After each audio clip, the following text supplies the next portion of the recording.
Hello, it's AliMECH. In today's video, we're gonna be replacing timing belt without messing timing of the engine with using one of these pulley lockers, which I will show you how it can be used later, and also replacing one of the engine's main mounts without falling the engine off, plus replacing rusted and leaking water pump. My video is always short and on one topic, but since some of you wanted longer video, so I thought showing all these in today's video. So the timing belt located here. In order to remove this cover, we need to remove filter box first. So we're gonna need a ratchet and 10mm socket. Next we need to undo this 12mm bolt on this side and this 10mm bolt on this side. Use a flat screwdriver to loosen the throttle body hose and then remove the hose. There are 3 10mm bolts holding the cover we need to remove first. And here's the last one located under the belt. I had to use long 10mm socket for that. We just need to push it out and pull it up like that. So the first thing I can notice, engine mount on the side completely damaged, and the engine bracket sitting on the metal body. The rubber inside is no longer holding the engine's weight. Metal on metal contact will transfer engine's vibration inside the cabin. Before unbolting any engine mount, you need to slightly jack up the engine with using piece of wood so you don't damage any part. It will separate the weight on engine's oil pan rather than pushing only on one point, bend or crack the oil pan. So we slightly jack up the engine just to take the weight over the mount. Now the engine's weight over the jack, we don't have to worry about falling off the engine when removing all the bolts. First thing, we're gonna remove the bracket that connects the engine to the mount and then the actual mount. Even if you're not replacing engine mount, you still have to remove engine mount on this particular car for replacing timing belt and water pump. Next, we're gonna loosen the water pump belt from this tensioner. It's hard to do from above, even not reachable from wheel well, so I'm gonna slightly lower the engine. You just have to turn it clockwise and remove the belt. This belt connects crankshaft pulley to the power steering pump, alternator and air conditioning compressor. If this belt breaks in any moment, steering wheel will be stiff, battery not gonna be charging and no air conditioning. The belt doesn't look that bad because I have replaced it a while back, but since I removed it from the engine, I will replace this as well. Next, I'm gonna remove the lower cover so we can work on timing belt. The first thing I will recommend you do before working on timing belt, rotate the engine from crankshaft pulley till these two dots line up together on the camshaft pulley.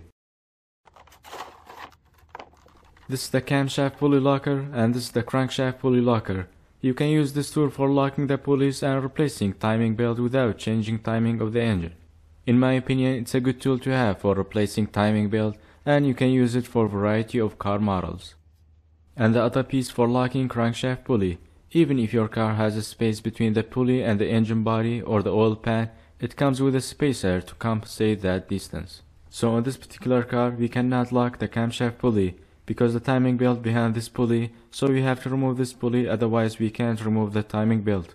Another by design about this Chevy Optra, loosening up timing belt is from water pump, and this car's water pump seized up with rust pretty bad, so I had to push the tensioner's pulley with a screwdriver to remove the timing belt. It is not a practical way, but since we have no choice and changing timing belt, we are good to go. As I mentioned earlier, I had to remove crankshaft pulley before removing timing belt. Another thing to pay attention to, crankshaft should be aligned with this dot as you align up camshaft pulleys. So off the camera, I had to break the water pump till I got it out. It was leaking coolant as well because of that flattened o-ring.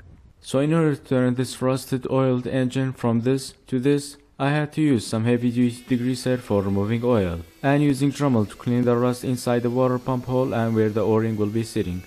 Alright, after so much preparation and cleaning, now we can install a new water pump. We're gonna start with oiling the o-ring and where it will be sitting on the engine block. Most cars' water pump has gasket, but this one uses o-ring. So keep that in mind, not always gasket or an o-ring. Next, I'm gonna place the water pump in and put the bolts on, but not tighten them up. It has to be free like this, because twisting this water pump puts tension on the timing belt after putting new timing belt on the pulleys. Whenever I work on an engine and remove a part, I like to wash it and clean it before putting it back. I didn't show so much detail how I removed this cover or how I removed this camshaft sensor. I wanted to show in general how to replace timing belt without showing details only about this car, which it will be different on the other cars. So I didn't want to waste time and show you details that you don't even need it. If you notice, I also removed the timing pulleys as well, because the water pump behind the plastic. In order to remove the plastic, the pulleys has to be removed, so I didn't want to waste time and show you details that you don't even need it. Next, putting the timing belt tensioner back on the engine. And now it's time for installing new timing belt. When putting camshaft timing belt on the engine, double check the pulleys dot line up together, or you can keep the pulley locking tool on the pulleys, but for me I had to remove the pulleys, so I had to remove it. After twisting water pump and tightening timing belt, it has to be something like this. If you were only replacing timing belt with the locking tool on the pulleys, now it's time to remove it. Next I had to put the crankshaft pulley back on the engine, which you don't have to remove it on most cars, and then the plastic covers. The belt doesn't look that bad because I have replaced it a while back, but since I removed it from the engine, I will replace this as well. Next, engine mount. Here's a comparison of damaged engine mount and the new one, how it compresses down. New engine mount on and torque the bolt to the right spec. Next, because I lowered the engine for the pulley tensioner before, now we need to jack up the engine to line up the bracket holes. Now the engine's weight on the mount, now we can safely remove the jack. We are almost done putting the filter box and the filter back on the engine and bolting everything back. Because I removed and replaced the water pump, now I have to add coolant again. A while back I did a video of how I flushed radiator coolant and adding new antifreeze. The video will be in the video description box below if you wanna check it out.